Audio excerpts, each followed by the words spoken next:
வணக்கம், welcome to our channel. Captain நடத்தி வைத்த திருமணம். கேப்டன் நற்பணி மன்ற மாவட்ட செயலாளராக இருந்த டி.கே. விஜய் வெங்கடேஷ் திருமணத்தை கேப்டன் நடத்தி வைத்தார்.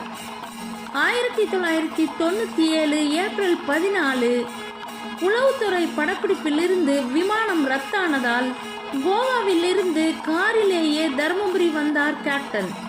கொடுத்த வாக்குறுதியை நிறைவேற்றுவதற்காக அப்போதைய கேப்டன் விஜயகாந்த் நற்பணி மன்ற மாவட்ட செயலாளர் டி.கே. விஜய் வெங்கடேஷ் திருமணத்தை நடத்தி வைப்பதற்காக தர்மபுரி வந்தார் கேப்டன்.